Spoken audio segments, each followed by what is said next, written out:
Hello మావా, welcome back to our channel taxi wala. అందరికీ good morning మావా. ముందుగా సో ఈరోజు మన 20 days 60,000 ఛాలెంజ్లో సెకండ్ డే మావా. ఈరోజు పొద్దున లేచి నుంచి చూస్తే నైట్ నుంచి వాన పడుతూ ఉంది, పొద్దున్న లేచి నుంచి ముసురు పడుతూనే ఉంది. మొగులు తూటు పడ్డా మరి ఇంకేమైందో తెలియదు, కానీ పొద్దున్న నుంచి అయితే ముసురు పడుతూనే ఉంది. ఏదైతే ఏముంది మామ, ఏది అయినా మన పని మనం వేసుకుంటూ ఉండాలనేసి స్నానంకి పోయినా మామ. స్నానంకి పోయినా లేదా కదా ఎయిర్పోర్ట్కి బుకింగ్ పడేది మామ. ఆగమైన కథ. ఇక తానం వేసి చక్కగా అవే బట్టలు వేసుకొని చక్కగా ఉరికొచ్చిన. బట్టలు వేసుకునే కూడా టైం లేదు మామ. బాత్రూంలో బట్టలు వేసుకొని వచ్చేసిన చక్కగా. ఇక రైడ్కి అయితే పోతా ఉన్నాం మామ. ఇక వాళ్ళకి ఫోన్ చేసి మరి చెప్పిన క్యాన్సిల్ చేయకండి అని. మొత్తానికి వాళ్ళ లొకేషన్కి అయితే వచ్చేసాం మామ. ఓటీపీ తీసుకున్న తర్వాత చూస్తే డ్రాప్ వచ్చేసి మనకి ఎయిర్పోర్ట్ మామ. అందుకనే ఎంత హడావిడిగా వచ్చేసాను నేను. ఇలాంటి ఎయిర్పోర్ట్కి డ్రాప్ అనేది చాలా రేట్గా పడతాయి మామ. దీనికి వచ్చేసి అమౌంట్ అయితే 1600 పడింది మామ.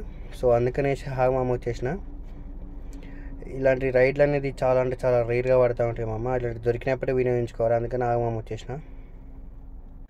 అలా వాళ్ళని ఎక్కించుకొని వస్తా ఉన్నాం మామ. ఇక్కడ పివిఆర్ నరసింహారావు ఫ్లైఓవర్ మీద చూడండి మామ. ఎక్కడ డౌన్ ఉంటే అక్కడ అసలు వాటర్ జామ్ అయిపోయింది మొత్తం. అసలు నైట్ వాన బాగానే చంపినట్టుంది. బాగా పడుతుంది మా వాటర్. అసలు ఘోరంగా వాటర్ అయిపోయినాయి మామ. కానీ ఏ మాటకి ఆ మాట చెప్పుకోవాలి మామ. ఈ క్లైమేట్ మాత్రం ఖతర్నాక్ ఉంది మామ. అసలు పొద్దున్నే ఈ క్లైమేట్ చూస్తూ ఉంటే అసలు వేరే లెవెల్ అనిపిస్తుంది నాకు. చూడంగా నీకు గుర్తుకొచ్చింది ఏంటంటే,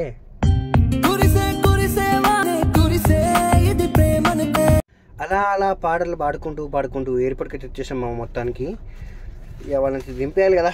పోయి డిక్కీ రేపంగానే వాళ్ళ సామాన్లు వాళ్ళు తీసేసుకున్నారు, వెళ్ళిపోయారు. సో నెక్స్ట్ మన అమౌంట్ ఎంత వచ్చిందో చూసేసుకుందాం మనం. మొత్తానికి మన రైడ్ అయితే కంప్లీట్ అయిపోయింది కదా. మన రైడ్కి వచ్చేసి అమౌంట్ వచ్చేసి చూసుకుందాము. ఇదే మన రైడు 48 kilometers డిస్టెన్స్లో ఉంది. 1 hour 24 minutes కంప్లీట్ చేసేసినాం. ఇలాంటి పెద్ద రైలు వచ్చినప్పుడు మనం ఏం చేయాలంటే, మనం ఫోన్ స్కానర్, మన ఫోన్పే, మన గూగుల్ పే స్కానర్ ఇచ్చేసి వాళ్ళని అమౌంట్ వేయించుకోవాలి. లేదంటే వీళ్ళు ఓలా ఊబర్ వాళ్ళు ఏం చేస్తారంటే, వాళ్ళు డైరెక్ట్ వాళ్ళ స్కానర్ ఇచ్చి వేసుకుంటే దానిలో నుంచి 200-300 కట్ చేసి దిగుతారు వాళ్ళు. అలా వేయకుండా మన ఓన్ స్కానర్ వేయించుకోవాలి. దీంట్లో మనకు వచ్చిన అమౌంట్ వచ్చేసి 1673 రూపీస్ వచ్చేసినాయి. సో నెక్స్ట్ వీడియోలో మామ మొత్తం ఈరోజు అమౌంట్ ఎంత అయిందనేది మొత్తం తీసి నెక్స్ట్ వీడియోలో పెడతాను, చూస్తూనే ఉండండి. ఓకేనా మామ? రైట్ మరి, bye. Subscribe for more videos mama.